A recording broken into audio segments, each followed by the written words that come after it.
ಶಾಸಕ ಎಸ್.ಟಿ. ಸೋಮಶೇಖರ್ ಶಿವರಾಮ್ ಹೆಬ್ಬಾರ್ಗೆ big shock ಎದುರಾಗಿದ್ದು 6 ವರ್ಷಗಳ ಕಾಲ ಬಿಜೆಪಿಯಿಂದ ಉಚ್ಚಾಟನೆಯನ್ನ ಮಾಡಿ ಅಂತ ಆದೇಶ ಮಾಡಲಾಗಿದೆ. ಕಾಂಗ್ರೆಸ್ ರಾಜ್ಯದಲ್ಲಿ ಅಧಿಕಾರಕ್ಕೆ ಬಂದ ಬಳಿಕ ಬಿಜೆಪಿಯಲ್ಲಿರುವ ಎಸ್.ಟಿ. ಸೋಮಶೇಖರ್ ಹಾಗೂ ಶಿವರಾಮ್ ಹೆಬ್ಬಾರ್ ಅಂತರವನ್ನ ಕಾಯ್ದುಕೊಂಡಿದ್ರು.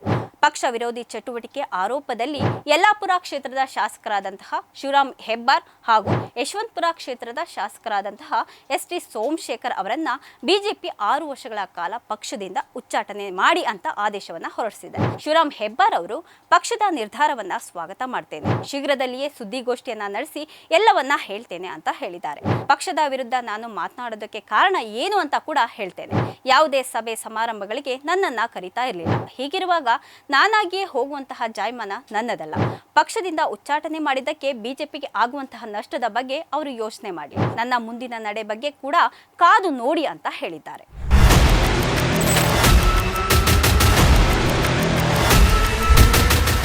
ಹಾಯ್ ಹಲೋ ನಮಸ್ಕಾರ. ಸ್ಪೀಡ್ ನ್ಯೂಸ್ ವಿಶೇಷ ಕಾರ್ಯಕ್ರಮಕ್ಕೆ ಸ್ವಾಗತ. ನಾನು ಸುನಂದ ಅನ್ಸೂಯ. ಬಿಜೆಪಿ ಶಾಸಕ ಎಸ್.ಟಿ. ಸೋಮಶೇಖರ್ ಶಿವರಾಮ್ ಹೆಬ್ಬಾರ್ಗೆ ಬಿಗ್ ಶಾಕ್ ಎದುರಾಗಿದ್ದು 6 ವರ್ಷಗಳ ಕಾಲ ಬಿಜೆಪಿಯಿಂದ ಉಚ್ಚಾಟನೆಯನ್ನ ಮಾಡಿ ಅಂತ ಆದೇಶ ಮಾಡಲಾಗಿದೆ. ಕಾಂಗ್ರೆಸ್ ರಾಜ್ಯದಲ್ಲಿ ಅಧಿಕಾರಕ್ಕೆ ಬಂದ ಬಳಿಕ ಬಿಜೆಪಿಯಲ್ಲಿರುವ ಎಸ್.ಟಿ. ಸೋಮಶೇಖರ್ ಹಾಗೂ ಶಿವರಾಮ್ ಹೆಬ್ಬಾರ್ ಅಂತರವನ್ನ ಕಾಯ್ದುಕೊಂಡಿದ್ರು. ಪಕ್ಷ ವಿರೋಧಿ ಚಟುವಟಿಕೆ ಆರೋಪದಲ್ಲಿ ಯಲ್ಲಾಪುರ ಕ್ಷೇತ್ರದ ಶಾಸಕರಾದಂತಹ ಶಿವರಾಮ್ ಹೆಬ್ಬಾರ್ ಹಾಗೂ ಯಶವಂತಪುರ ಕ್ಷೇತ್ರದ ಶಾಸಕರಾದಂತಹ ಎಸ್.ಟಿ. ಸೋಮಶೇಖರ್ ಅವರನ್ನ ಬಿಜೆಪಿ 6 ವರ್ಷಗಳ ಕಾಲ ಪಕ್ಷದಿಂದ ಉಚ್ಚಾಟನೆ ಮಾಡಿ ಅಂತ ಆದೇಶವನ್ನ ಹೊರಡಿಸಿದೆ. ಇನ್ನು ಬಿಜೆಪಿಯಿಂದ ಉಚ್ಚಾಟನೆ ಬೆನ್ನಲ್ಲೇ ಸುದ್ದಿಗಾರರೊಂದಿಗೆ ಮಾತನಾಡಿದಂತಹ ಶಾಸಕ ಶಿವರಾಮ್ ಹೆಬ್ಬಾರ್ ಅವರು ಪಕ್ಷದ ನಿರ್ಧಾರವನ್ನ ಸ್ವಾಗತ ಮಾಡ್ತೇನೆ, ಶೀಘ್ರದಲ್ಲಿಯೇ ಸುದ್ದಿಗೋಷ್ಠಿಯನ್ನ ನಡೆಸಿ ಎಲ್ಲವನ್ನ ಹೇಳ್ತೇನೆ ಅಂತ ಹೇಳಿದ್ದಾರೆ. ಪಕ್ಷದ ವಿರುದ್ಧ ನಾನು ಮಾತನಾಡೋದಕ್ಕೆ ಕಾರಣ ಏನು ಅಂತ ಕೂಡ ಹೇಳ್ತೇನೆ. ಯಾವುದೇ ಸಭೆ ಸಮಾರಂಭಗಳಿಗೆ ನನ್ನನ್ನ ಕರೀತಾ ಇರಲಿಲ್ಲ. ಹೀಗಿರುವಾಗ ನಾನಾಗಿಯೇ ಹೋಗುವಂತಹ ಜಾಯಮಾನ ನನ್ನದಲ್ಲ. ಪಕ್ಷದಿಂದ ಉಚ್ಚಾಟನೆ ಮಾಡಿದ್ದಕ್ಕೆ ಬಿಜೆಪಿಗೆ ಆಗುವಂತಹ ನಷ್ಟದ ಬಗ್ಗೆ ಅವರು ಯೋಚನೆ ಮಾಡಲಿ. ನಮಗೆ ಆಗುವಂತಹ ಲಾಭ ನಷ್ಟದ ಬಗ್ಗೆ ನಾನು ಯೋಚನೆ ಮಾಡ್ತೇನೆ ಅಂತ ಹೇಳಿದ್ದಾರೆ. ಮುಂದಿನ ವಾರ ಬೆಂಗಳೂರಿಗೆ ಬಂದು ಎಲ್ಲವನ್ನ ಮಾತನಾಡ್ತೇನೆ. ನನ್ನ ಮುಂದಿನ ನಡೆ ಬಗ್ಗೆ ಕೂಡ ಕಾದು ನೋಡಿ ಅಂತ ಹೇಳಿದ್ದಾರೆ. ಪಕ್ಷದ ಶಿಸ್ತು ಉಲ್ಲಂಘನೆ ಮಾಡಿದ ಹಿನ್ನೆಲೆಯಲ್ಲಿ ಬಿಜೆಪಿ ಶಾಸಕ ಬಸವನಗೌಡ ಪಾಟೀಲ್ ಯತ್ನಾಳ್ ಅವರನ್ನ ಮುಂದಿನ 6 ವರ್ಷಗಳ ಕಾಲ ಪ್ರಾಥಮಿಕ ಸದಸ್ಯ ಸ್ಥಾನದಿಂದ ಉಚ್ಚಾಟನೆಯನ್ನ ಮಾಡಲಾಗಿರುವಂತಹ ಬೆನ್ನಲ್ಲೇ ಬಿಜೆಪಿಯಲ್ಲಿ ಬಂಡಾಯ ಇದ್ದಿರುವಂತಹ ಇನ್ನೂ ಇಬ್ಬರು ನಾಯಕರಾದಂತಹ ಎಸ್.ಟಿ. ಸೋಮಶೇಖರ್ ಹಾಗೂ ಶಿವರಾಮ್ ಹೆಬ್ಬಾರ್ ಅವರಿಗೂ ಸಹ ಬಿಜೆಪಿ ಶಿಸ್ತು ಸಮಿತಿಯು ಇಬ್ಬರ ನಾಯಕರಿಗೂ ಶೋಕಾಸ್ ನೋಟಿಸ್ ಅನ್ನ ನೀಡಿತ್ತು. ಇದಕ್ಕೆ ಕಾಲಮಿತಿ ನೀಡಿ ಉತ್ತರಿಸುವಂತೆ ಸಮಿತಿ ಸೂಚನೆಯನ್ನ ಕೂಡ ಕೊಟ್ಟಿತ್ತು. ಇವರನ್ನ ಪಕ್ಷವು ಉಚ್ಚಾಟನೆ ಮಾಡುವಂತಹ ಸಾಧ್ಯತೆಗಳು ಇವೆ ಅನ್ನೋ ಅನುಮಾನ ಕೂಡ ವ್ಯಕ್ತ ಆಗ್ತಿತ್ತು. ಬಹಿರಂಗವಾಗಿ ಪಕ್ಷ ವಿರೋಧಿ ಚಟುವಟಿಕೆಗಳಲ್ಲಿ ತೊಡಗಿಸಿಕೊಂಡಂತಹ ಆರೋಪಗಳನ್ನು ಆಧರಿಸಿ ಬಿಜೆಪಿ ಶಾಸಕರಾದ ಎಸ್.ಟಿ. ಸೋಮಶೇಖರ್, ಶಿವರಾಮ್ ಹೆಬ್ಬಾರ್ ಮತ್ತೆ ಬಿ.ಪಿ. ಹರೀಶ್ ಹಾಗೆ ಮಾಜಿ ಸಚಿವರಾದಂತಹ ಎಂ.ಪಿ. ರೇಣುಕಾಚಾರ್ಯ ಮತ್ತು ಕಟ್ಟಾ ಸುಬ್ರಹ್ಮಣ್ಯ ನಾಯ್ಡು ಅವರಿಗೂ ಸಹ ಕಾರಣ ಕೇಳಿ ಶೋಕಾಸ್ ನೋಟಿಸ್ ಅನ್ನು ಜಾರಿ ಮಾಡಿತ್ತು.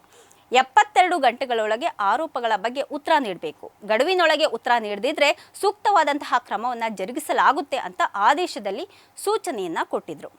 ಇನ್ನು ಬಿಜೆಪಿ ಶಾಸಕರಾದಂತಹ ಎಸ್.ಟಿ. ಸೋಮಶೇಖರ್ ಮತ್ತೆ ಶಿವರಾಮ್ ಹೆಬ್ಬಾರ್ ಅವರ ಮೇಲೆ ಕಾಂಗ್ರೆಸ್ ಪಕ್ಷದ ಜೊತೆ ಗುರುತಿಸಿಕೊಂಡಂತಹ ಪಕ್ಷ ವಿರೋಧಿ ಚಟುವಟಿಕೆಗಳಲ್ಲಿ ಶಾಮೀಲಾಗಿರುವಂತಹ ಆರೋಪ ಇದೆ.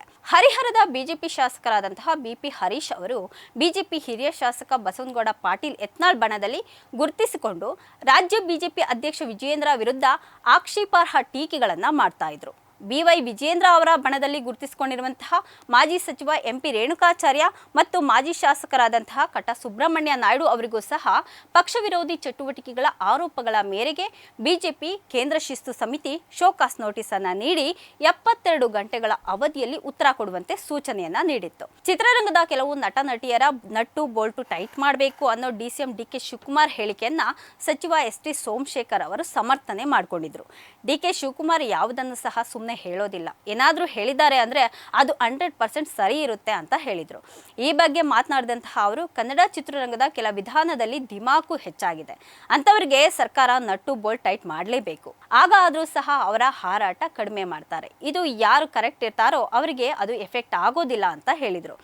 ಚಿತ್ರರಂಗದ ಕೆಲ ಕಲಾವಿದರು ದುರಹಂಕಾರದಲ್ಲಿ ಮೆರಿತಾ ಇದ್ದಾರೆ, ನಟರು ಆಕಾಶದಿಂದ ಬಂದವರಂತೆ ಆಡ್ತಾರೆ, ನಟ್ಟು ಬೋಲ್ಟ್ ಟೈಟ್ ಮಾಡಲೇಬೇಕು ಅಂತ ಹೇಳಿರೋದು ಸರಿನೇ ಅಂತ ಡಿ.ಕೆ. ಶಿವಕುಮಾರ್ ಅವರನ್ನ ಸಮರ್ಥನೆ ಮಾಡಿಕೊಂಡು ಎಸ್ ಟಿ ಸೋಮಶೇಖರ್ ಅವರು ಹೇಳಿದ್ದಾರೆ.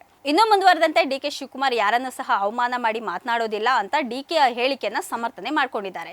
ಬಿಜೆಪಿ ಅವರಿಗೆ ಅಷ್ಟೊಂದು ಧಮ್ ಅನ್ನೋದು ಇದ್ರೆ ಆರ್ ಅಶೋಕ್ಗೆ ಹೇಡ್ಸ್ ಇಂಜೆಕ್ಷನ್ ಕೊಟ್ಟು ಸಾಯಿಸೋದಕ್ಕೆ ಹೊರಟಿದ್ದವರಂತಹ ನಟ್ಟು ಬೋಲ್ಟನ್ನ ಟೈಟ್ ಮಾಡಲಿ, ಅದ್ಬಿಟ್ಟು ಅಂತವರನ್ನೇ ಜೊತೆಗಿಟ್ಟುಕೊಂಡಿದ್ದಾರೆ ಅಂತ ಬಿಜೆಪಿ ವಿರುದ್ಧ ವಾಗ್ದಾಳಿಯನ್ನ ಸಹ ನಡೆಸಿದ್ರು. ಈ ಬೆಳವಣಿಗೆ ಕುರಿತು ಪ್ರತಿಕ್ರಿಯೆ ನೀಡಿರುವಂತಹ ಎಸ್ ಟಿ ಸೋಮಶೇಖರ್ ಅವರು, ನಾವು ಕಾಂಗ್ರೆಸ್ ಪಕ್ಷದ ಯಾವುದೇ ಕಾರ್ಯಕ್ರಮಗಳಲ್ಲಿ ಭಾಗವಹಿಸಿಲ್ಲ, ಕೆಪಿಸಿಸಿ ಕಚೇರಿಗೂ ಸಹ ಭೇಟಿ ನೀಡಿಲ್ಲ. ದೇವರು ನನಗೆ ಶಕ್ತಿ ನೀಡಿದ್ದಾನೆ, ನಾನು ಕಾನೂನುಬದ್ಧವಾಗಿ ಹೋರಾಡ್ತೇನೆ. ಡಿಸಿಎಂ ಡಿ ಕೆ ಶಿವಕುಮಾರ್ ಅವರೊಂದಿಗಿನ ಭೇಟಿ ಅಧಿಕೃತವಾಗಿತ್ತು ಅಂತ ಹೇಳಿದ್ದಾರೆ.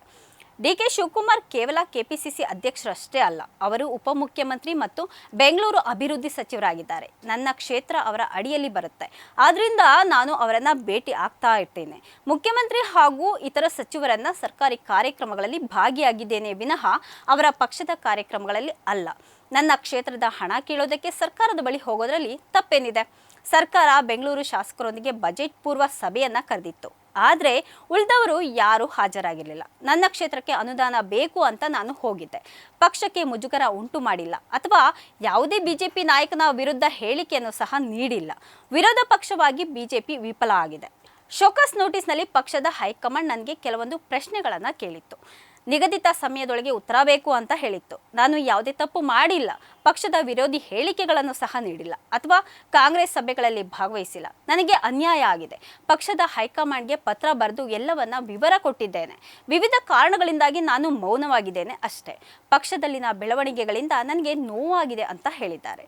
ಇನ್ನು ಪಕ್ಷ ವಿರೋಧಿ ಚಟುವಟಿಕೆ ಹಿನ್ನೆಲೆ ಇಬ್ಬರು ಶಾಸಕರನ್ನ ಬಿಜೆಪಿ ಹೈಕಮಾಂಡ್ 6 ವರ್ಷ ಉಚ್ಚಾಟನೆಯನ್ನ ಮಾಡಿ ಬಿಜೆಪಿ ಹೈಕಮಾಂಡ್ ಆದೇಶ ಹೊರಡಿಸಿದೆ. ಇನ್ನು ಈ ಇಬ್ಬರು ಶಾಸಕರ ಮುಂದಿನ ನಡೆ ಏನು ಅನ್ನೋದನ್ನ ಕಾದು ನೋಡಬೇಕಾಗಿದೆ. ಇದಾಗಿತ್ತು ಇವತ್ತಿನ ವಿಶೇಷ. ನಿರಂತರ ಸುದ್ದಿಗಾಗಿ ನೋಡ್ತಾ ಇರಿ ಸ್ಪೀಡ್ ನ್ಯೂಸ್ ಕನ್ನಡ. ಸುದ್ದಿ ನಿಮ್ಮದು, ವೇಗ ನಮ್ಮದು. ಹೆಚ್ಚಿನ ಸುದ್ದಿಗಳಿಗಾಗಿ ನಮ್ಮ ಚಾನೆಲ್ನ ಸಬ್ಸ್ಕ್ರೈಬ್ ಮಾಡಿ.